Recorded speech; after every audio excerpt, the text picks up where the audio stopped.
प्राधिकरणको 2023 को समग्र प्रगतिको विस्तृत विवरणभन्दा पूर्व आज यस रजत जयन्ती महोत्सवको अवसरमा नेपाल नागरिक उड्डयन प्राधिकरणले विगत 25 वर्षको यात्रामा हासिल गरेको केही महत्त्वपूर्ण तथ्यलाई सार संक्षेपमा प्रस्तुत गर्न चाहन्छु। 1998 को तुलनामा 2022 को TI को flight movement data aircraft movement 192% वृद्धि भयो 25 वर्षमा। प्यासेन्जर मुभमेन्ट 364% वृद्धि छ। कार्गो मुभमेन्ट 100% वृद्धि भएको अवस्था छ। स्थापनाको सुरुको 5 वर्ष लगातार सञ्चालन घाटामा रहेको यस प्राधिकरणको आर्थिक वर्ष 56-57 को आम्दानी 91 करोड 84 लाख रहेकोमा आर्थिक वर्ष 79-80 मा आइपुग्दा 13 अर्ब 51 करोड पुगेको छ, जुन लगभग 15 गुणाले वृद्धि भएको छ। भौतिक पूर्वाधारको सन्दर्भमा सन् 1998 मा प्राधिकरण स्थापना हुँदा 1 अन्तर्राष्ट्रिय विमानस्थल सहित 84 वटा आन्तरिक विमानस्थलहरू रहेकोमा सन् 2023 को अन्त्यमा आइपुग्दा 3 अन्तर्राष्ट्रिय विमानस्थल सहित जम्मा विमानस्थलको संख्या 55 पुगेको छ। त्रिभुवन अन्तर्राष्ट्रिय विमानस्थल र हब विमानस्थलहरूमा सीमित रात्रिकालीन सेवा झन्डै दोब्बर अर्थात् 9 वटा विमानस्थलसम्म विस्तार भएको अवस्था छ। झन्डै 1 दर्जन बाहेकका सबै विमानस्थल कच्ची रहेकामा हाल झन्डै 1 दर्जन 42 विमानस्थल पक्की धावन मार्ग तयार भएका छन्। पोखरा विमानस्थलको अन्तर्राष्ट्रिय स्तरको सुविधा सम्पन्न उपकरण प्यासेन्जर बोर्डिङ ब्रिज सहितको टर्मिनल बिल्डिङ तयार भएको छ भने विराटनगर भरतपुर नेपालगञ्ज विमानस्थलमा सुविधा सम्पन्न टर्मिनल बिल्डिङ निर्माण भइरहेका छन्। 17 वटा विमानस्थलहरूमा उद्धार तथा अग्नि निर्माण सेवा उपलब्ध रहेको छ। अब म यहाँहरू समक्ष नेपाल नागरिक उड्डयन प्राधिकरणद्वारा यस वर्षमा सम्पन्न गरेका वार्षिक कार्यप्रगति यहाँहरू समक्ष पेश गर्ने अनुमति चाहन्छु। हवाई यातायात सञ्चालन स्थिति सन् 2019 देखि 2021 सम्म विश्वव्यापी महामारीको रूपमा फैलिएको कोरोना संक्रमणले गर्दा आर्थिक रूपमा धराशायी हुन पुगेको समग्र उड्डयन क्षेत्र 2022 मा बिस्तारै पुरानो लयमा फर्किन सुधारोन्मुख हुँदै चालु वर्ष सन् 2023 मा वायुयानको सञ्चालन तथा यात्रु सङ्ख्याको आधारमा कोभिड पूर्वको अवस्थामा फर्किएको छ। नेपालको सन्दर्भमा उल्लेख गर्दा सन् 2022 को नोभेम्बरसम्म त्रिभुवन अन्तर्राष्ट्रिय विमानस्थल र गौतम बुद्ध अन्तर्राष्ट्रिय विमानस्थल मार्फत आगमन गर्ने अन्तर्राष्ट्रिय हवाई यात्रुको सङ्ख्या 29,45,540 रहेकोमा सन् 2023 को नोभेम्बरसम्म त्रिभुवन अन्तर्राष्ट्रिय विमानस्थल, गौतम बुद्ध अन्तर्राष्ट्रिय विमानस्थल र पोखरा अन्तर्राष्ट्रिय विमानस्थल मार्फत आगमन गर्ने अन्तर्राष्ट्रिय वायु यात्रुको सङ्ख्या कुल 41,54,393 रहेको छ, जस अनुसार गत वर्षको सोही अवधिको तुलनामा यात्रुको सङ्ख्यामा 41.04% वृद्धि भएको छ। यसैगरी आन्तरिक उडानतर्फ सन् 2022 को नोभेम्बरसम्म कुल 56,68,941 हवाई यात्रुले यात्रा गरेकोमा सन् 2023 को नोभेम्बरसम्म सो सङ्ख्या 77,94,217 रहेको छ, जस अनुसार गत वर्षको सोही अवधिको तुलनामा यात्रु सङ्ख्यामा करिब 37.48% वृद्धि भएको छ। नेपालमा उडान गर्ने अन्तर्राष्ट्रिय वायु सेवा कम्पनीको सङ्ख्या सन् 2022 मा 29 रहेकोमा हाल आएर 30 पुगेको छ, जसबाट नेपालबाट 16 देशका 33 वटा अन्तर्राष्ट्रिय गन्तव्यमा नियमित उडान भइरहेको छ भने आन्तरिकतर्फ सञ्चालन अनुमति प्राप्त जम्मा 21 वटा वायु सेवा मध्ये हाल क्रियाशील वायु सेवा कम्पनीहरूको सङ्ख्या 19 रहेको छ, जसबाट कुल 55 वटा विमानस्थल मध्ये 35 वटा विमानस्थलहरू आन्तरिक हवाई सेवा सञ्जालमा जोडिएका छन्। विमानस्थल पूर्वाधार विकासतर्फ राष्ट्रिय गौरवको आयोजना सन् मिति 2079 पौष 17 गते 1 जनवरी 2023 को दिनदेखि नेपालको तेस्रो अन्तर्राष्ट्रिय विमानस्थलको रूपमा निर्माण सम्पन्न भएको पोखरा अन्तर्राष्ट्रिय विमानस्थलको उद्घाटन सम्माननीय प्रधानमन्त्री श्री पुष्पकमल दाहाल प्रचण्डज्यूबाट भए पश्चात लामो समयसम्म एकल अन्तर्राष्ट्रिय विमानस्थलबाट निर्भर नेपालको उड्डयन अवस्था 3 वटा विमानस्थलसम्म विस्तार भएको छ। निजगढ अन्तर्राष्ट्रिय विमानस्थलको सम्बन्धमा सम्मानित सर्वोच्च अदालतको आदेशअनुसार गठित विज्ञ टोलीबाट पूर्ण क्षमताको अन्तर्राष्ट्रिय विमानस्थल निर्माणको लागि पेश भएको अध्ययन प्रतिवेदनलाई कार्यान्वयन गर्ने भनी मिति 2080-723 को मन्त्री परिषदको निर्णय तथा मिति 2080-827 को श्री संस्कृति पर्यटन तथा नागरिक उड्डयन मन्त्रालयको निर्देशन अनुरूप विमानस्थल निर्माणको लागि प्रारम्भिक कार्य स्वरूप बाधर्ने प्रभाव मूल्याङ्कन EIU कार्य अगाडि बढाइनेछ भनी परामर्शदाताबाट डिटेल इन्जिनियरिङ डिजाइनको अन्तिम मसौदा प्रतिवेदन पेश भइसकेको अवस्था छ। अन्तर्राष्ट्रिय विमानस्थल गौतम बुद्ध अन्तर्राष्ट्रिय विमानस्थलमा अन्तर्राष्ट्रिय वायु सेवा कम्पनीहरूलाई उडानमा सहुलियत प्रदान गर्ने उद्देश्यले विमानस्थल सञ्चालनको 1 वर्षसम्म अवतरण शुल्क, विसान शुल्क, सञ्चार तथा उड्डयन सहायक शुल्क तथा सुरक्षा शुल्कमा 100% छुट तथा नेपाल वायु सेवा निगमले कमर्सियल ग्राउन्ड ह्यान्डलिङ सेवा उपलब्ध गराए बापत असुल गर्ने शुल्कमा 50% छुट दिने निर्णय लागू गरिएकोमा सो प्रोत्साहन प्याकेज लागू हुने अवधिलाई थप 1 वर्ष लम्बाइएको छ। 2080 जेठ 17 देखि 20 सम्मको अवधिमा सम्माननीय प्रधानमन्त्री पुष्पकमल दाहाल प्रचण्डजीको औपचारिक भारत भ्रमणका क्रममा गौतम बुद्ध अन्तर्राष्ट्रिय विमानस्थलमा जडित आईएलएस सञ्चालनमा ल्याउने र अन्य प्राविधिक विषयहरूमा समेत प्राविधिक टोलीसहितको थप छलफल र अध्ययन गर्ने सहमति भएको छ। पोखरा अन्तर्राष्ट्रिय विमानस्थलमा उडान गरी अन्तर्राष्ट्रिय वायु सेवा कम्पनीहरूलाई प्रोत्साहन गर्ने उद्देश्यले विमानस्थल सञ्चालनको 1 वर्ष अवतरण शुल्क, विसान शुल्क, सञ्चार तथा उड्डयन सहायक शुल्क तथा सुरक्षा शुल्कमा 100% छुट तथा नेपाल वायु सेवा निगमले कमर्सियल ग्राउन्ड ह्यान्डलिङ सेवा उपलब्ध गराए बापत असुल गर्ने शुल्कमा 50% छुट दिने निर्णय लागू गरिएको छ। त्रिभुवन अन्तर्राष्ट्रिय विमानस्थलको गुरुयोजना बमोजिम विमानस्थलको सीमित क्षेत्रफललाई अधिकतम उपयोग गरी विमानस्थलको क्षमता अभिवृद्धि गरी कार्यलाई प्राथमिकता दिई क्षमता विस्तार कार्यहरू अघि बढाइएको छ। नेपाल सरकारको सेयर लगानी र प्राधिकरणको आन्तरिक स्रोतबाट विमानस्थलको उत्तरतर्फ करिब 18वटासम्म अन्तर्राष्ट्रिय वायुयान विसान गर्न सकिने वायुयान विसान क्षेत्र र ट्याक्सीको निर्माण कार्य जारी रहेको छ। त्यस्तै एसियाली विकास बैङ्कको ऋण सहयोगमा विमानस्थलको दक्षिणतर्फ करिब 1200 मिटर लम्बाइको इन्टु इन प्यारलल ट्याक्सीको निर्माण र पूर्वतर्फ अन्तर्राष्ट्रिय वायुयानका लागि ह्याङ्गर निर्माण स्थल र एप्रोन निर्माणको कार्य जारी रहेको छ। साथै सबै विस्तार कार्यहरू आगामी 2 वर्षभित्र सम्पन्न गर्ने लक्ष्य राखिएको छ। यसबाट त्रिभुवन अन्तर्राष्ट्रिय विमानस्थलको एयर ट्राफिक व्यवस्थापन क्षमता करिब 15 देखि 20% सम्म बढ्ने अपेक्षा गरिएको छ। यस्तै एसियाली विकास बैङ्कको ऋण सहयोगमा त्रिभुवन अन्तर्राष्ट्रिय विमानस्थलको आन्तरिक तथा अन्तर्राष्ट्रिय टर्मिनल भवनमा आगमन क्षेत्रहरू लगायत विमानस्थलभित्रका विभिन्न स्थानमा आधुनिक विद्युतीय वेब फाइटिङ साइनेज सञ्चालनमा ल्याइएको छ। अन्तर्राष्ट्रिय विमानस्थलको अन्तर्राष्ट्रिय आगमनतर्फ ब्यागेज क्लेम क्षेत्रको एक्सटेन्डेड पार्टमा ब्यागेज कन्भेयर बेल्ट जडान कार्य सम्पन्न भएको छ। त्रिभुवन अन्तर्राष्ट्रिय विमानस्थलमा हुँदै आएको रात्रिकालीन विसान चाप नियन्त्रण गर्न आन्तरिक विमानस्थलहरूमा वायुयानको विसान गर्ने व्यवस्था मिलाइएको छ। त्रिभुवन अन्तर्राष्ट्रिय विमानस्थलमा अधिक उडान चापको कारण नियमित रूपमा हुने गरेको फ्लाइट डिले, डाइभर्सन तथा क्यान्सलेसनलाई न्यूनीकरण गरी हवाई यात्रुहरूले भोग्दै आएको समस्या निराकरण गर्न प्रति घण्टा विमानस्थलको क्षमताको आधारमा वैज्ञानिक स्लट व्यवस्थापन प्रणालीलाई निरन्तरता दिएको छ। त्रिभुवन अन्तर्राष्ट्रिय विमानस्थलको हवाई चाप कम गर्ने उद्देश्यले पर्यटकीय सिजनमा वायु सेवा कम्पनीहरूलाई रामेछाप विमानस्थललाई आधार बनाउन लगाई त्यहाँबाट तेन्जिङ हिलारी विमानस्थल लुक्लामा उडान सुरु गरेको प्रावधानलाई थप व्यवस्थित गरिएको छ। त्रिभुवन अन्तर्राष्ट्रिय विमानस्थलको मेन पावर हाउसमा अत्याधुनिक विद्युतीय 1000 किलोवाट अनलाइन युपिएस जडान गरी एरोड्रोम म्यानुअल र एआइपीमा प्रकाशित गरिसकेको र अनइन्टरप्टेड पावर सप्लाई दिन सफल भई सिटी सप्लाई आपूर्ति नहुँदा युपिएसबाट 1 सेकेन्डमा लोड ट्रान्सफर हुने गरी युपिएस सञ्चालनमा ल्याइएको छ। विभिन्न स्टेसनहरू फुलचोकी, भिओआर लगायतका 3 सोर्सेस एटिएस सञ्चालनमा ल्याइएको छ।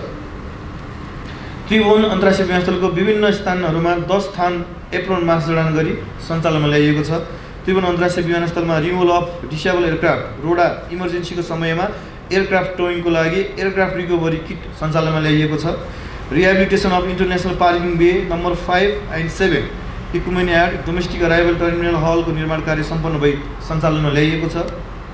त्रिभुवन अन्तर्राष्ट्रिय विमानस्थलमा इन्टरनेसनल पार्किङदेखि कार्गोसम्म जाने कनेक्टिङ रोडको निर्माण सम्पन्न गरिएको छ। त्रिभुवन अन्तर्राष्ट्रिय विमानस्थलको अन्तर्राष्ट्रिय टर्मिनलको ग्राउन्ड फ्लोरको एक्सटेन्सन अराइभल निर्माण सम्पन्न भई डिपार्चरतर्फ विस्तार गर्ने क्रममा रहेको छ। अन्य आन्तरिक विमानस्थलहरू नेपालको भौगोलिक जटिलता एवं मौसमी विविधतालाई मध्यनजर गर्दै हवाई उड्डयन क्षेत्रलाई थप सुरक्षित, भरपर्दो एवं विश्वसनीय बनाउन आवश्यक देखिएकोले पोखरा जोन्सोङ मार्गमा पर्ने हवाई रुटमा मौसम सम्बन्धी जानकारी दिने, क्यामेरा जडान गर्ने सम्बन्धमा नेपाल नागरिक उड्डयन प्राधिकरण र राष्ट्रिय आविष्कार केन्द्रबीच एमओयू सम्पन्न भई हाल कार्यान्वयनमा रहेकोमा सोही प्रकारको क्यामेरा हाल काठमाडौँ लुक्ला रुटमा पनि जडान गरी सञ्चालनमा ल्याइएको छ। साथै यस्तो प्रकारको मौसमी विवरण उपलब्ध गराउने क्यामेरा भौगोलिक विषमता र मौसमको विविधता भएका अन्य स्टोल एयरपोर्टको इनरुटमा समेत जडान गरी लागू गरिने प्राधिकरणको भावी कार्ययोजना रहेको छ। सुर्खेत विमानस्थलको स्तरोन्नतिपछि बुद्ध एयरको ATR 72 वायुयान मार्फत नियमित उडान हुँदै आएकोमा 1 डिसेम्बर 2023 को पहिलो दिनदेखि श्री एयरलाइन्सको -8 Q400 वायुयान मार्फत नियमित उडान सुरु भए पश्चात काठमाडौँ सुर्खेत वृत्तखण्डको हवाई भाडादर घट्न गई कर्णाली प्रदेश जनताको लागि हवाई यात्रा थप सहज, नियमित तथा पहुँचयोग्य भएको छ।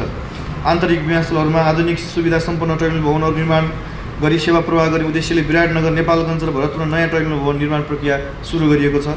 आन्तरिक विमानस्थलहरूको समय सापेक्ष विकास विस्तार गर्ने लक्ष्य बमोजिम भोजपुर विमानस्थलमा कन्ट्रोल टावर सहितको नयाँ टर्मिनल भवनको शिलान्यास गरी कार्य प्रारम्भ भएको अवस्था छ। रामेछाप विमानस्थलमा 8वटा ट्विन इंटर विमान अट्ने गरी एप्रोन विस्तार गरिएको, धावन मार्गको लम्बाइ 900 मिटर विस्तार गरिएको, विमानस्थलमा इलेक्ट्रिक फ्लड लाइटको व्यवस्था गरिएको तथा 125 जना बढी यात्रु हटाउने 240 वर्ग मिटर नयाँ प्रतीक्षालय निर्माण गरिएको छ। कालीकोट विमानस्थलमा धावन मार्ग ट्याक्सीवे एप्रोन कालोपत्री तथा अन्य निर्माण कार्य सम्पन्न भएको छ। गुल्मी जिल्लाको रेसुङ्गा विमानस्थलमा धावन मार्ग ट्याक्सीवे तथा एप्रोन र टर्मिनल भवन निर्माण भई नेपाल वायु सेवा निगमबाट नियमित रूपमा हवाई सेवा सञ्चालन भइरहेको छ। त्रिभुवन अन्तर्राष्ट्रिय विमानस्थलको हेलिकप्टर अपरेसनले त्रिभुवन अन्तर्राष्ट्रिय विमानस्थलको परियोजना बमोजिम निर्माण कार्य गर्नको निमित्त बाधा पुर्याएको तथा एयर ट्राफिक कन्जेसन वृद्धि गराएकोले नलिन चोकमा 4वटा हेलिकप्टरले एकैपटक टेक अफ ल्यान्डिङ गर्न सक्ने तथा 13वटा हेलिकप्टरसम्म पार्किङ गर्न मिल्ने गरी हेलिपोर्टको पेमेन्ट तयार भई डेमो उडान सम्पन्न गरिएको छ। नेपाल नागरिक उड्डयन प्राधिकरणको यो नयाँ अत्याधुनिक कार्यालय भवनको निर्माण भई मिति 2080-5-29 सम्माननीय प्रधानमन्त्रीज्यू श्री पुष्पकमल दाहाल प्रचण्डबाट समुद्घाटन भई औपचारिक रूपमा सञ्चालनमा आइसकेको छ। हुम्लाको सिमीकोट विमानस्थलमा थप 3वटा जहाज पार्किङ गर्न सकिने गरी पार्किङ निर्माण कार्य सम्पन्न भएको छ। तुमलिङटार विमानस्थलमा नयाँ टर्मिनल टावर निर्माण सम्पन्न भई हाल ATR 72 वायुयानबाट नियमित उडान भइरहेको छ। हवाई यात्रुहरूको सहजतालाई मध्यनजर गरी धनगढी विमानस्थलमा चेक इन एरिया, डिपार्चर हल तथा VIP रुम रेनोभेट गर्ने कार्य सम्पन्न भई सञ्चालनमा ल्याइएको छ। राजीवराज विमानस्थलमा धावन ट्याक्सीवे तथा एप्रोन ओभरले तथा धावन विस्तार कार्य सम्पन्न भएको छ। अब म प्राधिकरणले यो वर्ष हासिल गरेका हवाई उड्डयन तथा हवाई सुरक्षाका सम्बन्धमा केही प्रकाश पार्न गरेको छु। स्टेट सेफ्टी प्रोग्राम SSP र state safety management system SMS का नियमित सुधार गर्न high level safety coordination committee, SSP implementation team, state safety action group, large aeroplane safety team, STOL safety team, helicopter safety team सहित अन्य 4 national एभिएसी safety teams निरन्तर क्रियाशीलमा रहेका छन्। उडान सुरक्षा प्रवर्धन गर्न काठमाडौँ लगायत देशका विभिन्न विमानस्थलमा उडान सुरक्षा सम्बन्धी विभिन्न कार्यशाला, गोष्ठी, तालिम, अन्तर्क्रिया तथा छलफल सञ्चालन गरिएको छ।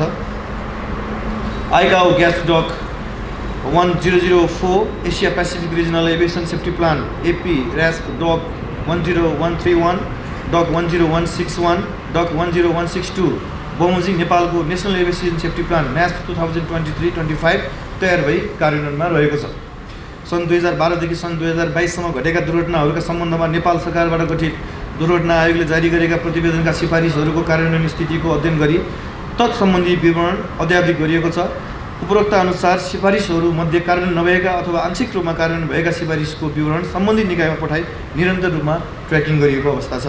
ट्रेडिङ तथा चेकिङ मापदण्डहरूमा सुधार गर्न फ्लाइट क्रू इन्स्ट्रक्टर एन्ड एक्जामिनरहरूले वायुयान निर्माता कम्पनीको तालिम सुविधा अनिवार्य रूपमा स्ट्यान्डर्डाइजेसन गर्नुपर्ने तथा हेलिकप्टर चालकले समेत अनिवार्य रूपमा फ्लाइट सिमुलेटरमा तालिम सम्पन्न गर्नुपर्ने व्यवस्था गरिएको छ। प्राधिकरणको तर्फबाट विभिन्न वायुयानमा उडान सम्बन्धी जाँचकी कार्य सम्पन्न गर्ने गरी डेजिग्नेटेड चेक पाइलट DCP को व्यवस्था गरिएको छ तथा हेलिकप्टर कम्पनीको लागि standard type rating examiner TRE को व्यवस्था आगामी सन् 2024 को पहिलो त्रैमासिक भित्र तोक्ने लक्ष्यले योजना लागू गरिएको छ। फ्लाइट अपरेसन तथा पर्सनलाइजिङ सम्बन्धी नियामकीय प्रावधानलाई युरोपियन मापदण्डहरू अनुरूप बनाउन आवश्यक गृह कार्य भइरहेको साथै फ्लाइट अपरेसन पर्सन लाइसेन्सिङ तथा एयरवर्दिनेसको क्षेत्रमा 15 जनवरी 2024 देखि EASA एक्सपोर्टहरू नियुक्त गर्ने व्यवस्था मिलाइएको छ। नेपालमा मनसुनको अवधिमा हुने हेलिकप्टरको घटना तथा दुर्घटना न्यूनीकरण गर्न उडान सुरक्षासँग सम्बन्धित विभिन्न सेफ्टी सर्कुलरहरू जारी गरी कार्यान्वयन गरिएको छ। आइकाओ इस्युब CMA फाइन्डिङहरूको करेक्टिभ एक्सन प्लान अध्यावधिक गर्नुका साथै EU onsite assessment मिसनका फाइन्डिङहरूको root cause analysis कार्य सम्पन्न गरी सोही अनुरूप निराकरणको क्रममा रहेको छ। प्राधिकरणको क्वालिटी पोलिसी तयार भई सोही अनुसार कार्यान्वयनको क्रममा रहेको छ। कोस्क्याप साउथ एसिया कार्यक्रम तथा EU South Asia aviation partnership कार्यक्रम अन्तर्गत विभिन्न कार्यशाला, गोष्ठी तथा तालिमहरू सञ्चालन गरिएका छन्। वायु सेवा कम्पनीहरूमा सम्पन्न गरिने अडिट कार्यलाई डिजिटलाइजेसन गर्न अटोमेटिक अडिट ट्र्याकिङ टुल तयार गरिएको छ। साथै देशैभरिका उडान सुरक्षा तथ्याङ्कलाई एकीकृत रूपमा सङ्कलन तथा विश्लेषण गर्ने प्रयोजनार्थ safety data collection and processing system STCPS तयार गरी कार्यान्वयनमा रहेको छ।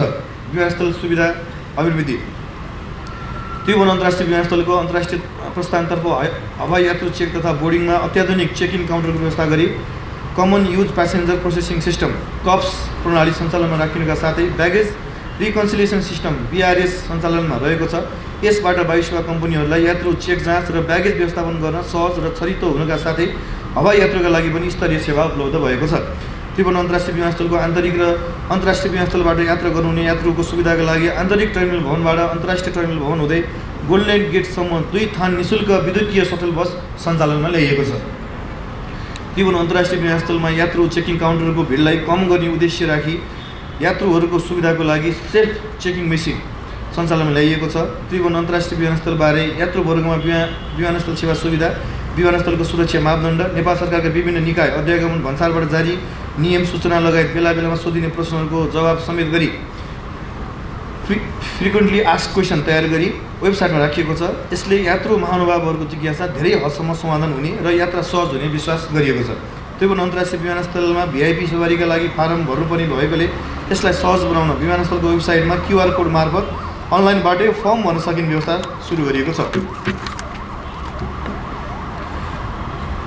त्रिभुवन अन्तर्राष्ट्रिय विमानस्थलको प्रस्थानतर्फ व्यवस्थित यात्रु सहायता कक्ष स्थापना गरी टर्मिनल गेट, टिकट, उडान सम्बन्धी जानकारी तथा व्हीलचेयर सेवा प्रदान गर्न सहायता गर्ने व्यवस्था मिलाइएको छ। साथै वृद्ध, गर्भवती, बालक, फरक क्षमता भएका लागि सेवामा प्राथमिकता दिने व्यवस्था मिलाइएको छ।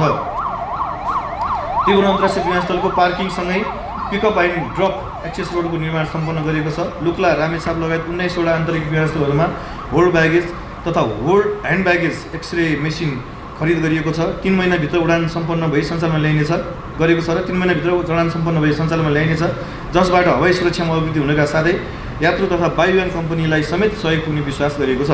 सिमुरा तथा नेपालगञ्ज विमानस्थलमा हाल रहेको VRDME-लाई प्रतिस्थापन गरी नयाँ VRDME जडान गर्ने कार्य अगाडि बढाइएको छ। सिमुरा विमानस्थलमा नेपाल आयल निगमसँगको सहकारीमा रिफ्युलिङ फेसिलिटीको व्यवस्था गरिएको छ, जसबाट वायु सेवा कम्पनीलाई फाइदा पुग्नका साथै अल्टरनेट एरोड्रोमको रूपमा समेत प्रयोग गर्न मिल्ने क्षमता विस्तार गरेको छ। फायर अवेरनेस प्रोग्राम अन्तर्गत विभिन्न आन्तरिक विमानस्थलहरूमा अवेरनेस प्रोग्राम सञ्चालन गरी सम्बन्धित सबै निकायलाई तालिम दिएको छ। भरतपुर सिमुरा राजविराज तुलिटार विमानस्थलको नयाँ aviation rescue fire fighting vehicle खरिद कार्य प्रारम्भ गरेको छ। जनकपुर विमानस्थलमा VHS जडान कार्य यही महिनाभित्र सम्पन्न हुने लक्ष्य रहेको छ। एयर नेभिगेसन प्रणाली, एयर नेभिगेसन सर्भिस विकासका लागि महत्त्वपूर्ण मानिएको नेपाल एयर नेभिगेसन प्लान इम्प्लिमेन्टेसनलाई आइकाको रिजनल एयर नेभिगेसन प्लान बमोजिम EU South Asia aviation partnership प्रोजेक्टबाट प्राविधिक सहयोग गरी नेपाल एयर नेभिगेसन प्लान इम्प्लिमेन्टेसनको परिमार्जन कार्य भइरहेको छ। आइकाको पहलमा एसिया प्रशान्त क्षेत्रका सदस्य मुलुकबीच हवाई ट्राफिक व्यवस्थापनलाई प्रभावकारी बनाउन क्रस बोर्डर टेलिकम्युनिकेसन नेटवर्कको Asia Pacific common regional virtual network CRB का सेवा PCCW ग्लोबलसँग सर्भिस अर्डरमा हस्ताक्षर भई कार्यान्वयनको क्रममा रहेको छ। अन्तर्राष्ट्रिय विमानस्थलमा अग्नि निवारण तथा जीवनोद्धार सेवाको लागि वाच टावर कन्सोल रिप्लेसमेन्ट गरी सञ्चालनमा ल्याइएको छ। नेपालगञ्ज विमानस्थलमा obstacle survey, mapping and charting of prevent procedure निर्माण कार्य सम्पन्न भई लागू हुने क्रममा रहेको छ। नेपालगञ्ज, विराटनगर, सिमुरा, भरतपुर लगायत 10वटा विमानस्थलमा ATC कन्सोल रिप्लेसमेन्ट गरी सञ्चालनमा ल्याइएको छ।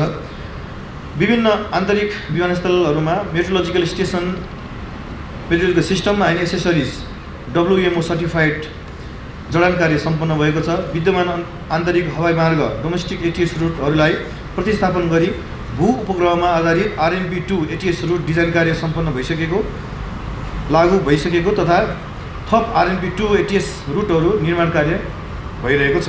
CNS ATM क्षेत्रमा आइकाको मापदण्ड अनुसार समय सापेक्ष सुधारका लागि प्राधिकरणको 5 वर्ष CNS ATM प्लान निर्माण गरी हाल कार्यान्वयनको क्रममा रहेको छ। त्रिभुवन अन्तर्राष्ट्रिय विमानस्थलमा जीवासमा आधारित अवतरण कार्यविधि कार्यान्वयनको लागि जीवास अध्ययन कार्य भइरहेको छ। एयर ट्राफिकलाई व्यवस्थित गर्ने प्रयोजनका लागि ATFM प्रणाली लागू गर्ने कार्य भइरहेको छ। सुर्खेत विमानस्थलको प्रिभेन्ट फ्लाइट प्रोसिड्युर निर्माण कार्य लागू हुने क्रममा रहेको छ। विराटनगर तथा नेपालगञ्ज विमानस्थलको कन्भेन्सनल फ्लाइट प्रोसिड्युर रिभ्यू कार्य सम्पन्न भइसकेको छ। त्रिभुवन अन्तर्राष्ट्रिय विमानस्थलको कन्भेन्सनल फ्लाइट प्रोसिड्युरहरूको रिभ्यू कार्य सम्पन्न भई लागू हुने क्रममा रहेको छ। साथै त्रिभुवन अन्तर्राष्ट्रिय विमानस्थलको ATC क्यापेसिटी इन्हान्स सम्बन्धी कार्य भइरहेको छ।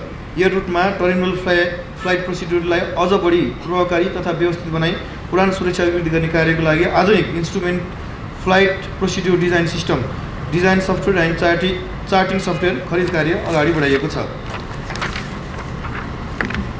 अन्तर्राष्ट्रिय सहभागिता तथा सहकार्य, European Union aviation safety agency EASAसँगको प्राविधिक सहकार्यमा 13 देखि 17 मार्च 2023 काठमाडौँमा सेफ्टी क्याम्पेन आयोजना गरिएको छ। ICAO cooperative aviation security programme Asia पेसिफिकसँगको सहकार्यमा 5 दिने ICAO airport security supervisor course काठमाडौँमा आयोजना गरिएको छ। नेपालको सुरक्षा निगरानी प्रणाली सेफ्टी ओभरसाइट सिस्टम तथा प्राविधिक जनशक्ति विकासको लागि DGSE फ्रान्ससँग टेक्निकल MOUमा हस्ताक्षर गरिएको छ। थाइल्यान्डको बेङ्ककमा कास एपीको 18औं स्टेयरिङ कमिटी बैठकमा भाग लिँदै उक्त कमिटीको अध्यक्षता हस्तान्तरण गरिएको छ। EASAसँगको सहकार्यमा South Asia regional initiative SARI अन्तर्गत flight operation rules development workshop तथा personnel licensing rules development workshop काठमाडौँमा आयोजना गरिएको छ।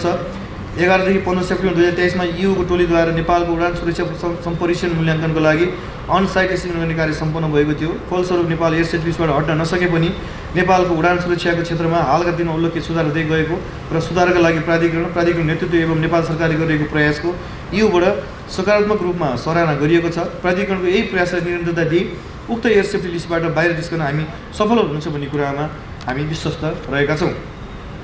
बङ्गलादेशको ढाकामा आयोजित 58th conference of directors general DGSE conference कार्यक्रममा सहभागी भई डिस्कसन पेपर तथा इन्फर्मेसन पेपर प्रस्तुत गरिएको थियो। उक्त कन्फरेन्सका दौरान विभिन्न मुलुकका डेलिगेटसँग साइलेन्ट बैठक बसेर नेपालको उड्डयन क्षेत्रको सुधार तथा विस्तारका लागि सहकार्य गर्ने सम्बन्धमा छलफल गरिएको थियो। नागरिक उड्डयनसँग सम्बन्धित अन्तर्राष्ट्रिय सङ्घ संस्था ICAO, EASA, कोचक्याप साउथ एसिया, कान्सो, एसियाई, कासपेबी जस्ता सङ्गठनको समन्वयता तथा सहकार्यलाई निरन्तरता दिएको छ। आर्थिक पक्ष प्राधिकरणको वार्षिक रूपमा सम्पन्न गराउनु पर्ने कर लेखा परीक्षण, आन्तरिक लेखा परीक्षण तथा अन्तिम लेखा परीक्षण समय सीमाभित्रै सम्पन्न हुँदै आइरहेको छ। नेपाल वित्तीय प्रतिवेदन मानक NFRS अनुरूप तयार गरिएको आर्थिक वर्ष 78-79 को वित्तीय विवरणहरू महालेखा परीक्षकको कार्यालयबाट प्रमाणीकरण भइसकेको छ भने आगामी आर्थिक वर्ष 79-80 को अन्तिम लेखा परीक्षण महालेखा परीक्षक कार्यालयबाट जारी रहेको छ।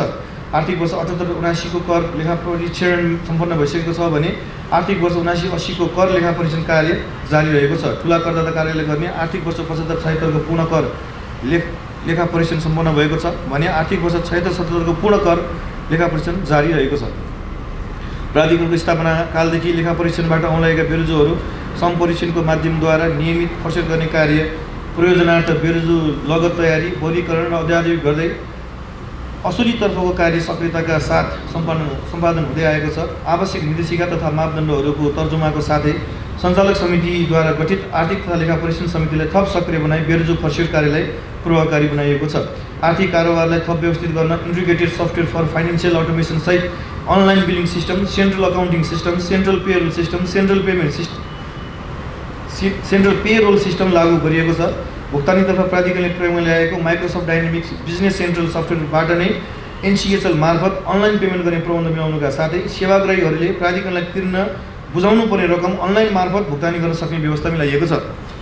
गत आर्थिक वर्ष 79-80 को प्रोभिजनल फाइनेन्सियल स्टेटमेन्ट अनुसार प्राधिकरणको आय एरोनोटिकल तर्फ रु 11,72,70,00,000 तथा नन एरोनोटिकल तर्फ 1,78,86,00,000 गरी जम्मा 13,51,03,00,000 आम्दानी भएको छ। प्राधिकरणको पुँजीगत खर्चतर्फ रु 7,64,38,00,000, कार्य सञ्चालन खर्चतर्फ रु 4,22,19,00,000, आयकर तथा अन्य खर्च रु 4,15,05,00,000 गरी जम्मा रु 15,82,83,00,000 खर्च भएको छ। जसले गर्दा प्राधिकरणको गत आर्थिक वर्ष खुस सञ्चालन मुनाफा रु 3,49,15,00,000 रहेको देखिन्छ।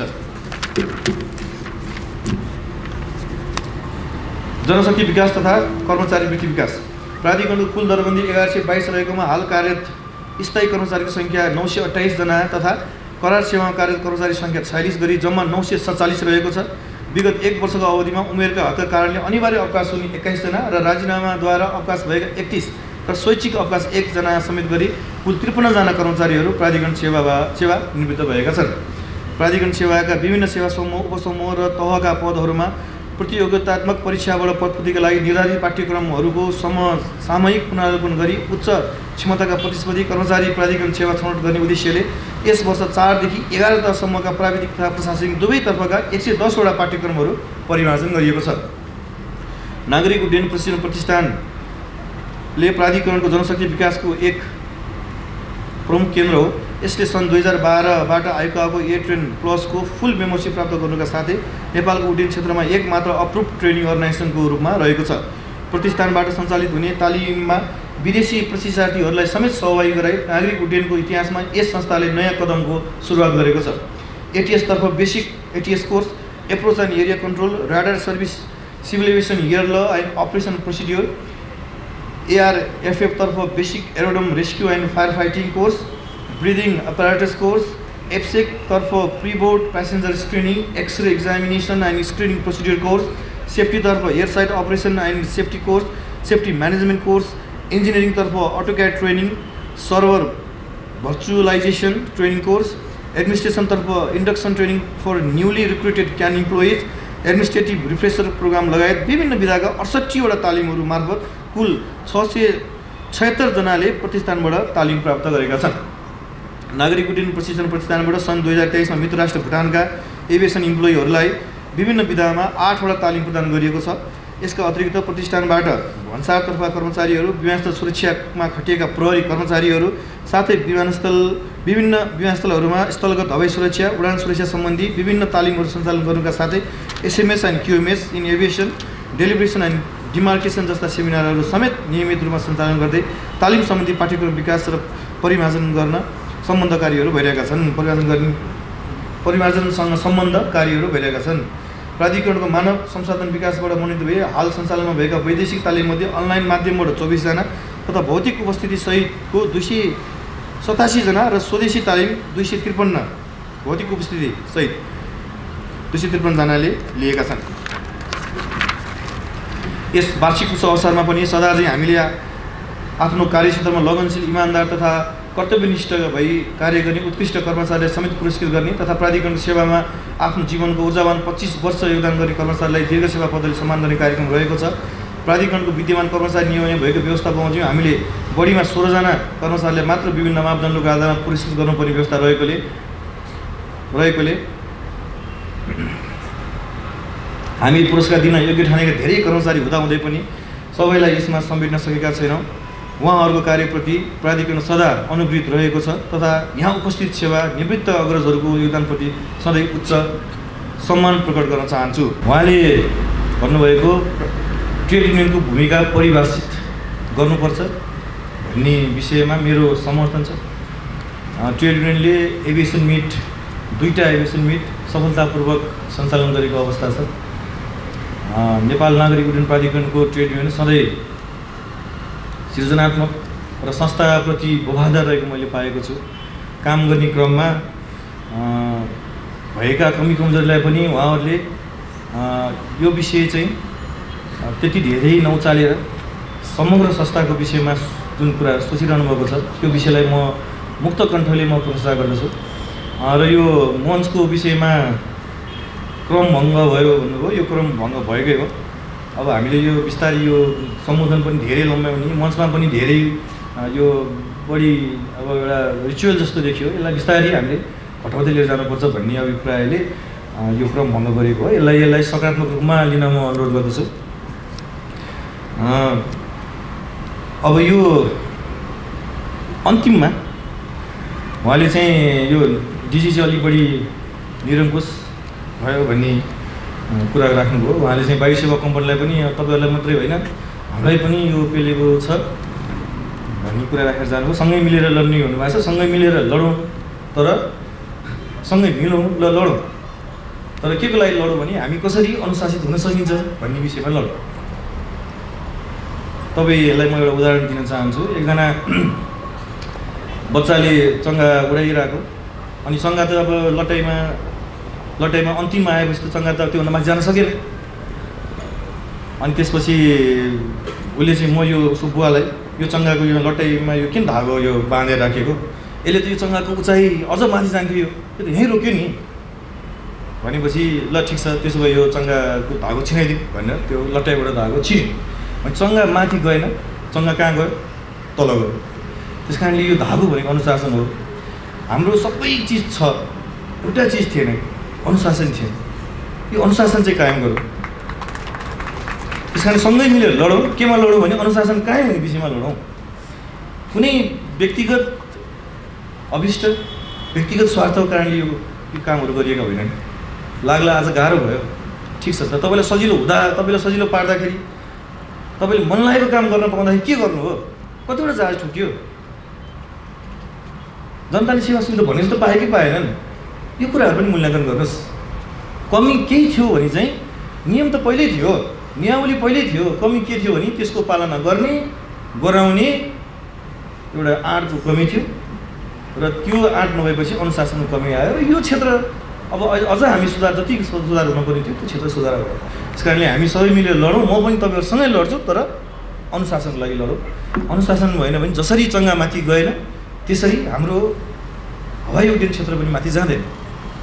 यति कुरा भन्दै अन्त्यमा नेपाल सरकार संस्कृति पर्यटन तथा नागरिक उड्डयन मन्त्रालयका मान्य मन्त्रीज्यू, राज्य मन्त्रीज्यू, मन्त्रालयका श्रीमान सचिवज्यू तथा विशिष्ट महानुभावहरूद्वारा प्राधिकरणको यस ऐतिहासिक रजत वर्षको विशेष समारोहमा भएको गरिबिलो उपस्थितिले हामीलाई आफ्नो कानुनी र संस्थागत जिम्मेवारीलाई अझै इमान्दार र अनुशासित भई नागरिक उड्डयन क्षेत्रको भूमिकालाई अझ सशक्त तुल्याउन र उड्डयन तथा हवाई सुरक्षा अभिवृद्धिका लागि अझ कटिबद्धताका साथ अगाडि बढ्ने थप प्रेरणा मिलेको छ।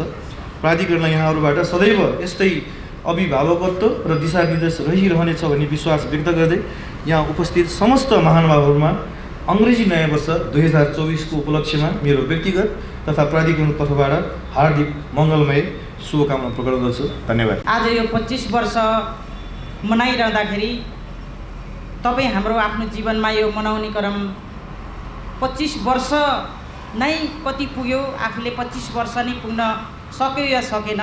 तर आज सचिवजीले भने जस्तै यसको सुरुवातको 70 वर्ष हिजो गौचरणको घाँसे मैदानबाट सुरुवात गरिएको यो इतिहास,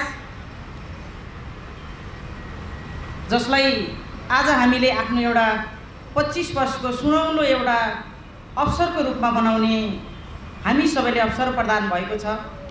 तर यो 25 वर्ष अवसरमा विगत र वर्तमानलाई तपाईँ हामीले हाम्रो जीवनमा यो गतिविधिमा निश्चय पनि समीक्षा गरेका छौँ। समीक्षा गरेको हुनुपर्छ भन्ने कुराहरू मलाई अनुभूति भएको छ। त्यसकारणले यसले के देखाउँछ भने हामी मान्छेहरूमा, हामी मानवतामा एउटा संस्कार कस्तो छ भने हामी सुरुवातै नकारात्मकबाट गर्छौँ, सुरुवातमै नेगेटिभबाट गर्छौँ र त्यसको निष्कर्ष पनि हामी नेगेटिभमा त्यसको निष्कर्ष निकाल्छौँ। त्यसकारण मैले भन्न खोजेको के हो भने हिजो यही काठमाडौँको अहिले भर्खरै नजिक जहाँ हामी छौँ अन्तर्राष्ट्रिय एयरपोर्ट, हिजो घाँसे मैदानबाट सुरुवात गरेको एयरपोर्ट आज यसले हामीले अन्तर्राष्ट्रिय नामाकरण गरेर सञ्चालनको प्रक्रियामा जाँदै गर्दा हाम्रै नेपालभित्र थुप्रै त्यस्ता एयरपोर्टहरू निर्माण गरेर सञ्चालन गर्दै गर्दा र आज हामी जुन ठाउँमा छौँ, जुन अनुभवमा छौँ, जुन सफलता हासिल गरेका छौँ, यसले गर्दै गर्दा मैले भन्न खोजेको के भने हाम्रो प्रगति चाहिँ हो, हामीले गरेको सफलता चाहिँ, हामीले हासिल गरेको सफलता चाहिँ हो। तर यसको समीक्षामा अबको युगले मागेको कुरा, अहिलेको परिस्थिति र टेक्नोलोजीले मागेको कुरा, जनशक्तिले मागेको कुरा पूर्ण हो त भन्दाखेरि त्यो पनि कमी हो। फेरि नभएको होइन, हुँदै नभएको होइन। हामी नकारात्मकबाट नकारात्मक निष्कर्ष निकाल्ने कुरा, अदक्षबाट अदक्ष भनौँ, असक्षमताबाट असक्षमता नै छ भनेर निष्कर्ष निकाल्ने कुराको अन्त्य चाहिँ यसले गर्छ। हामी असक्षम हुन्थ्यौँ भने, हामी दक्ष हुँदैनथ्यौँ भने आज यो 25 वर्षको अवधिमा हामीले हाम्रो एउटा चाहिँ सुनौलो जुन एउटा अनुभव सँगालेका छौँ, यो अनुभव साट्ने अवसर हामीलाई मिल्दैन थियो होला।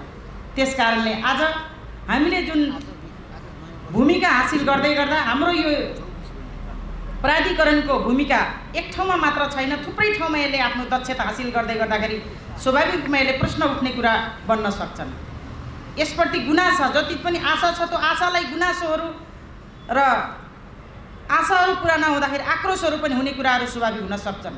तर हामीले समीक्षा गर्ने के भने नपुगेको कुरा चाहिँ हुनसक्छ। हामी अबको परिस्थिति अनुसार प्रशिक्षित हुने कुरा, संरचनाहरूलाई विकास गर्ने कुरा, हाम्रो दक्षतालाई पनि विकास गर्ने कुराहरू हुनसक्छ। तर समीक्षा चाहिँ असम्भव नभएको र हुँदै नभएको या फेरि हामी चाहिँ केही गर्न नसकेको हौँ त भन्ने कुराको चाहिँ समीक्षा हुन सक्दैन। त्यसकारण आजको यो निष्कर्ष हामी यसरी निकाल्नुपर्छ भन्ने मेरो मान्यता हो। हामी गरेका छौँ तर गर्न बाँकी छ भन्ने कुराबाट हामी सहमत भयौँ भने हामी हाम्रो लक्ष्यमा पुग्न सक्छौँ भन्ने कुरा मलाई लाग्छ।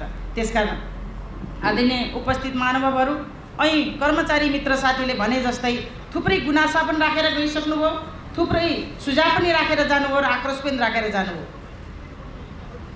हामी सबैले जीवन व्यवहारमा बुझेको कुरा के हो भने कुनै पनि कठिनभन्दा कठिन कार्य सञ्चालन गर्दाखेरि कमान टु कमान, कमानको वरिपरि हामी केन्द्रित भएनौँ भने कुनै पनि चिजहरू फेलियर हुन सक्छन्।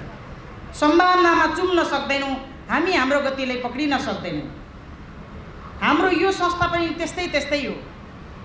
मलाई लाग्छ एउटा आर्मी सेक्टर त्यस्तो हो जहाँ कमान टु कमान भएन भने समय अनुकूल देशको नेतृत्व गर्न सक्दैन। अर्को एउटा सेक्टर यी हुन्। हामीले हाम्रो सम्पूर्ण सेक्टरलाई हाम्रो इच्छाले, मेरो इच्छाले मलाई के भन्छ र मेरो इच्छा कोसँग नजिक छ भन्ने भन्दा पनि हामीले यहाँको परिणाम ल्याउनलाई, यहाँको प्रभावकारी परिणामहरू अगाडि दिनलाई, जनतामा सेवा दिनलाई पनि हामीले हाम्रो चाहिँ निश्चित जुन एउटा कमान छ, हामी कमानभित्र चाहिँ रहने कुरा र त्यहीँभित्र हाम्रा समस्याहरूलाई, त्यहीँभित्र हाम्रा सबै कुराहरूलाई चाहिँ बहस छलफल गरेर त्यसको निराकरण गर्ने कुराले बाहिर म्यासेज जाने मात्र होइन, उत्साह प्रदान गर्छ, त्यसले राम्रो एउटा चाहिँ सन्देश प्रदान गर्छ। त्यसकारण हामीको अहिलेको जुन समस्या जे छ, जस्तो छ, त्यसलाई निराकरण गर्न सकिन्छ भन्ने कुराहरू तपाईँ हामीले भोगेर आएका छौँ। किनभने असम्भव भन्ने कुरा केही छैन जीवनमा। समस्या भनेको तपाईँ हामीमा छ। हामीले सम्भव कुरा अलि पहिला बुझ्दैनौँ। हामी सम्भव छ, सकारात्मक चिजहरू छन्, त्यसकारण सकारात्मक चिजबाट सम्भवताको खोजी गरेर हामीले त्यसलाई सम्भावनामा बदल्न पर्छ। हामीले त्यसलाई सम्भावनामा बदल्न पर्छ भन्ने कुराहरूको कमी छ। त्यसो भएको हुनाले आजको यो कार्यक्रममा हामीले जसरी आफ्ना गुनासाहरू पनि पोख्यौँ, त्यसमा आशाहरू पनि छन्। त्यस कारणले हामीले हाम्रा समस्याहरूलाई एक ठाउँमा राखेर, एउटा बास्केटमा राखेर संस्थागत ढङ्गले हल गर्ने कोसिस गर्नुपर्छ। हामीले हाम्रा समस्यालाई साझा संस्थागत रूपमा बनाएर हल गर्नुपर्छ र अनि बल्ल हामीले यो संस्थाप्रतिको जवाबदेही परिणाम पनि हुन सकिन्छ। त्यस कारणले गर्दा विगतमा हाम्रा के कस्ता कमजोरी भए भन्ने समीक्षा पनि गरौँ र अबको हकमा कसरी जाँदाखेरि राम्रो हुन्छ भन्ने कुराको हामी फेरि अर्को एउटा प्रतिबद्धता पनि गर्नुपर्छ। त्यस कारणले गर्दा यहाँ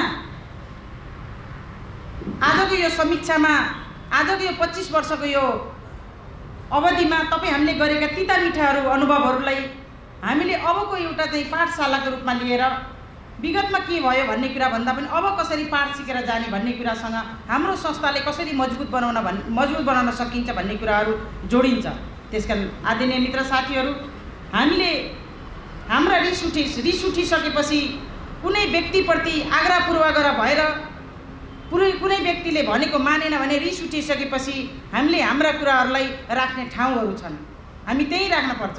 हामीले पनि, हामी मन्त्रालयका अभिभावक भएका, मन्त्रालय तपाईँहरूको अभिभावक, तपाईँले अहिले राखेका कुरा, અહીંको कर्मचारी मित्रको साथीहरूले विभिन्न तरिकाले राखेका कुरा त जायज छन्। किन जायज छन् भने मन्त्रालय अभिभावक हो, राख्ने बेला यही हो।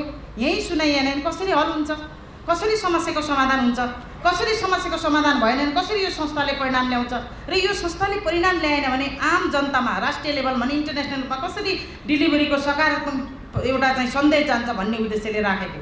त्यसकारण मन्त्रालय तपाईँहरूको अभिभावक भएको हुनाले हामी पनि अभिभावक जस्तै बन्नुपर्छ। हामी अभिभावक केटाकेटी जस्ता भयो भने केटाकेटी छाडा हुन्छन्। तपाईँलाई थाहा छ, घरमा बाबुआमा अनुशासित भएनन् भने छोराछोरीलाई अनुशासित खोजेर पाइँदैन। बाबुआमा चाहिँ जे पनि गर्ने अनि छोराछोरीलाई अनुशासित हुनुपर्छ भन्यो भने दिस इज रोङ हुन्छ। त्यसकारण हामी मन्त्रालय अभिभावक भएपछि हामीले पनि, हाम्रो अभिभावक पनि अनुशासित ढङ्गले ग्रहण गर्नुपर्छ। हामी त्यो ढङ्गले अहिलेसम्म त्यसरी लाग्ने एउटा प्रयास मन्त्रीजी लगायतको टिमले त्यो कोसिस गरेका छौँ। समयले पनि र सन्दर्भले पनि लामो समय बोल्ने अहिलेलाई सुविधा रहेन। नागरिक उड्डयन प्राधिकरणसँगै एकैचोटि जन्मिएको पर्यटन बोर्डको पनि आज नै वार्षिक उत्सव छ। राम र लक्ष्मण पनि होइन अरे, सँगै चाहिँ जन्मेको, एउटै निर्णयले। अगाडि पछाडि जन्मेको भए राम लक्ष्मण हुन्थ्यो अरे। सँगै जन्मेको हुनाले यही बराबर इतिहास बोकेको पर्यटन बोर्डको उद्घाटनमा पनि जानुपर्ने भएको हुनाले र अघिल्लो वक्ताहरूले धेरै नै महत्त्वपूर्ण कुराहरू राखिसक्नु भएको हुनाले पनि मेरो कुरा छोटिएर आएको मैले अनुभूति गरेको छु।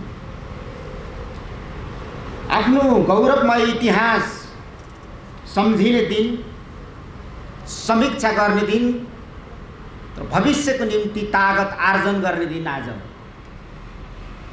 हामी 1 वर्षको मात्रै वार्षिक उत्सवमा छैनौँ, हामी 25औँ वार्षिक उत्सवमा छौँ। हवाई इतिहासको क्षेत्रबाट हेर्दाखेरि त श्रीमान सचिवज्यूले अघि नै कुरा भनि नै सक्नु भएको छ। त्यही कुरालाई दोहोऱ्याएर समयको खपत नगरौँ। यो 25 वर्षको इतिहास मान्छे, देश र इतिहासको निम्ति त केही पनि होइन। हुनु त पुर्खाले 12 वर्षमा खोला घुम्छ भन्छ, 2 चोटि खोला घुम्ने समय हो पुर्खाको भनाइअनुसार। देश र इतिहासको निम्ति 25 वर्ष केही पनि होइन, तर मान्छेको जीवनमा 25 वर्ष लामो समय हो। जो अघि महानिर्देशकज्यूले पूर्व डिजीहरूको नाम वाचन गर्दाखेरि पनि मलाई अनुभूति भयो। 25 वर्षको यो अवधिमा धेरै बागमतीमा पानी बग्यो, धेरै मन्त्रीहरू फेरिए, धेरै महानिर्देशकहरू फेरिए, तर संस्था आफ्नो गतिमा, आफ्नो ओजमा, आफ्नो गरिमामा अडिग रहेर अवस्थित छ। र यहाँसम्म ल्याइपुर्याउनको निम्ति सरकारी संस्थाको तर्फबाट, प्राइभेट सेक्टरको तर्फबाट गर्नुभएको योगदान संस्था र महानुभावहरूप्रति हार्दिक धन्यवाद र आभार व्यक्त गर्न चाहन्छु। र आजको यो महत्त्वपूर्ण र ऐतिहासिक अवसरमा पुरस्कृत र सम्मानित महानुभावहरूलाई पनि म धेरै धेरै आभार र धन्यवाद, बधाई पनि ज्ञापन गर्न चाहन्छु। अब हामीले यस वर्ष पर्यटनको क्षेत्रमा राष्ट्रिय आकाङ्क्षा अथवा राष्ट्रिय हाम्रो दायित्व हामीले पुरा गरेका छौँ। त्यसको निम्ति यो हवाई क्षेत्रको धेरै ठुलो योगदान छ। यसको निम्ति पनि हामी यो ऐतिहासिक मञ्चबाट हामी सबैलाई धन्यवाद हामीले भन्नै पर्छ। अबको हाम्रो कार्यभार, तत्कालीन कार्यभार 3वटा छ। पहिलो कुरा हाम्रो कार्यभार प्रथम सुरक्षा हो। सुरक्षा बाहेक हामीले अर्को कुरा सोच्न पनि सक्दैनौँ। हामीले मान्छेको जिन्दगीसँग खेलवाड गर्न सक्दैनौँ। देशको इज्जतबाट हामी तलमाथि हुन पनि सक्दैनौँ। दोस्रो भनेको भर्खरै मात्रै अडिट सके पछाडि पठाएको 12 बुँदे जो युले पठाएको छ, त्यसलाई अक्षरशः कडाइका साथ पालना गर्ने हाम्रो कार्यभार हो। र हामीले हाम्रो देशको लागेको कालो सूची, अर्थात् हाम्रो देशमाथि लागेको जुन उठेको प्रश्न हो, त्यसको हामीले जवाब दिनु। तेस्रो भनेको चाहिँ यात्रुमैत्री वातावरण बनाउने। हामीले यात्रुमैत्री वातावरण बनाउने, हामीले न्यूनतम स्रोत साधनको उच्चतम प्रयोग गरेर हाम्रो देशको अनुहार हो एयरपोर्टमा हामीले दाग नदेखाउने गरी हामी लाग्नुपर्छ। र आजको हाम्रो पहिलो कार्यभार यही नै हो। र यो पहिलो कार्यभार हो। र अबको हाम्रो भावी बाटो के हुन सक्छ? दुनियाँबाट हामीले सिक्नुपर्छ र दुनियाँसँग हामीले अघि बढ्नु पनि पर्छ। तर हाम्रो राष्ट्रियता र सार्वभौमसत्तालाई छायामा पारेर राष्ट्रियता र सार्वभौमसत्तामाथि प्रश्न उठ्ने गरी हामीलाई कुनै पनि कदम चाल्ने छुट छैन। त्यसकारणले अबको हाम्रो बाटो भनेको हामीले हाम्रो अस्तिको एउटा एभरेस्ट होटलको कार्यक्रमबाट पनि हामीले सार्वजनिक गरिसकेका छौँ। त्योभन्दा अगाडि पनि सम्माननीय प्रधानमन्त्रीको सम्बोधनबाट यो कुरा व्यक्त भइसकेको छ। काठमाडौँको त्रिभुवन अन्तर्राष्ट्रिय विमानस्थल, भैरवा र पोखरामा बनेको अन्तर्राष्ट्रिय विमानस्थलहरू र निजगढ विमानस्थल निर्माण गर्ने सम्मको आयोजना अगाडि हामी बढाउने छौँ। जो चाहिँ हामी प्राइभेट पब्लिक र पार्टनरसिपको माध्यमबाट पीपीपी मोडलको माध्यमबाट हामी जानेछौँ र अझ गौरवमय इतिहासको रचना भविष्यमा हामी गर्न सक्छौँ। आज हामी 25 वर्षको यो ऐतिहासिक अवसरमा उभिराखेको बेला हामीले आज सङ्कल्प गरौँ, अबको 25 वर्षमा संसारको नमुना नेपाल हुनेछ। अबको 25 वर्षमा म त जिउँदो हुन्छु कि हुँदिनँ, तपाईँ हामी सबै जिउँदो हुन्छौँ कि हुँदैनौँ, तर नेपाल त रहिरहनेछ, हाम्रो प्राधिकरण त रहिरहनेछ, हाम्रो हवाई उद्योग त रहिरहनेछ। हामीले आज हालेको इँटामाथि धेरै ठुलो गगनचुम्बी महल बन्नेछ, संसारमा देखाउन लायक हुनेछ, इज्जत हुने खालको त्यो गौरव बन्नेछ।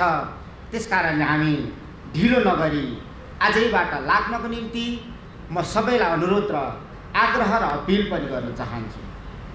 अब अघि कर्मचारीको तर्फबाट, युनियनहरूको तर्फबाट मित्रले मन्तव्य दिएर जानुभएको छ। ट्रेड युनियनको परिभाषा मात्रै होइन, अब भूमिका पनि बदल्नुपर्छ। हुनु त यस्तो गौरवपूर्ण यो अवसरमा हामीले तितो पिरो पोख्ने यो मञ्च हो जस्तो मलाई लाग्दैन, तर पनि भयो। अब फेरि पनि यो आजको ऐतिहासिक दिनको सम्मान गर्दै त्यहाँसम्म त म जाँदिनँ, तर पनि म अनुरोध गर्न चाहन्छु, ट्रेड युनियन दिवस चाहिँ आज होइन, आज चाहिँ नागरिक उड्डयन दिवस हो। त्यसकारणले हामीले हाम्रो कार्यक्रमको मर्यादा सीमा पनि बुझ्नुपर्छ जस्तो मलाई लाग्छ।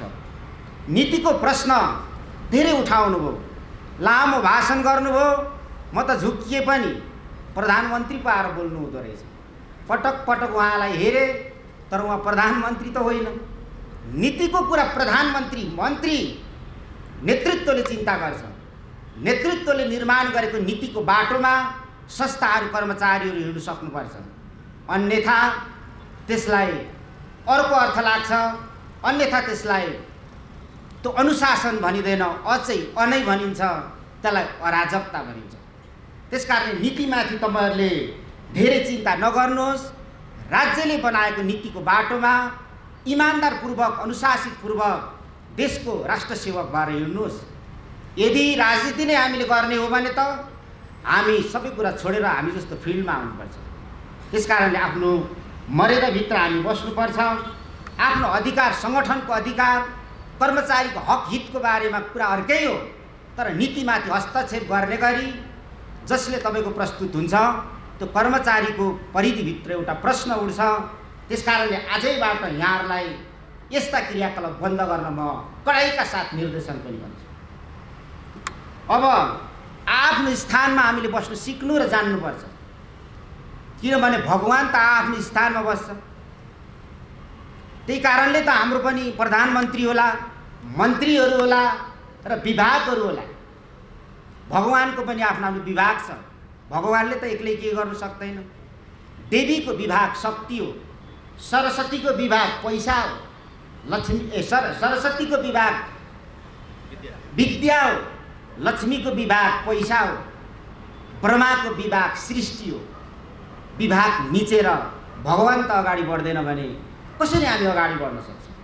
त्यसकारणले भगवानभन्दा माथि, विधान विधिभन्दा माथि, नेता नेतृत्वभन्दा माथि, देशभन्दा माथि हामी कोही पनि छैनौँ। देशले कोरेको बाटोमा, नेतृत्वले कोरेको बाटोमा, निर्माण गरेको बाटोमा हामी हिँड्नु सक्नुपर्छ भन्ने अनुरोध पनि म यहाँहरूलाई गर्न चाहन्छु। र अब खालि यहाँ के भन्ने वायु सेवा निगमको बारेमा बिना प्रसङ्ग बढी किन कुराहरू उठ्छन्? के तपाईँहरू नीति निर्माता हो? जानुहोस्, आन्दोलन गर्नुहोस्, प्रधानमन्त्रीसँग डेलिगेसन गर्नुहोस् र अनुमति लिएर आउनुहोस्। वायु सेवा निगम राख्ने कि नराख्ने भन्ने यो सरकारको निर्णयको कुरा हुन्छ। यसमा त अझै राष्ट्रिय सहमतिको कुरा हुन्छ। पटक पटक तपाईँहरू किन वायु सेवा निगमको कुरा उठाउनुहुन्छ यहाँ?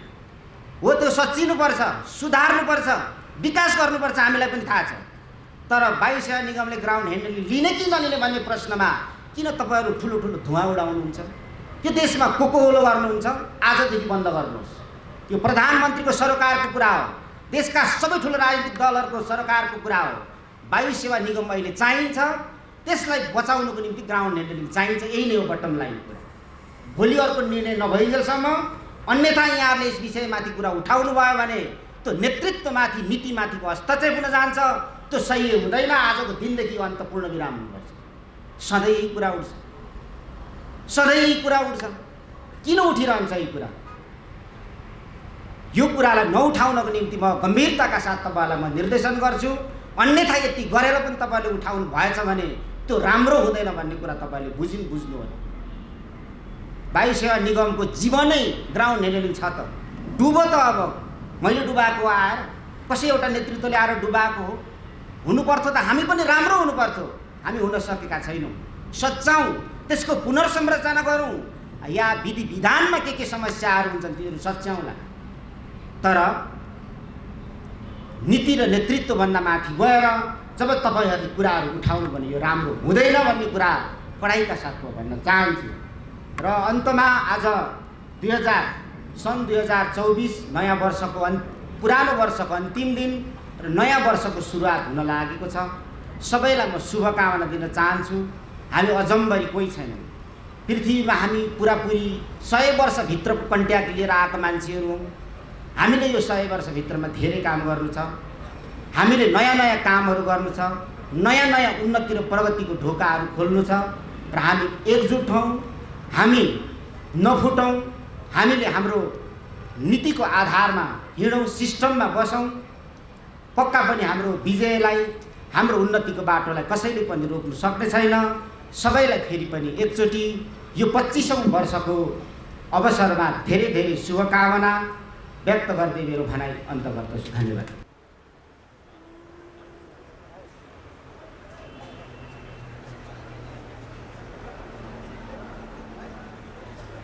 धेरै ठुलो फड्को मारेको देखिन्छ। विराटनगर, चन्द्रगढीदेखि लिएर धनगढीसम्मका विमानस्थलहरूमा पहिला एब्रोको लागि नेपाल नागरिक उड्डयन प्राधिकरणको रजत जयन्ती महोत्सव मनाउनका लागि हामी सम्पूर्ण यहाँ उपस्थित भएका छौँ। यहाँहरूको उत्साहजनक उपस्थितिका लागि नेपाल नागरिक उड्डयन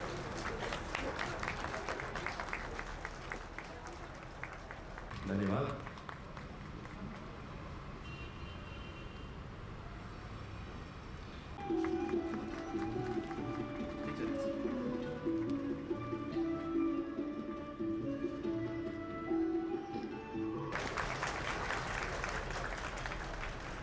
अतिथिज्यू लगायत महानिर्देशकज्यू लगायत सम्पूर्ण कर्मचारीलाई राष्ट्रगानमा साथ उभिएर यथास्थानमा उभिएर खरेल उपनिर्देशक 10औं तह प्रधान कार्यालय सेवा प्राविधिक।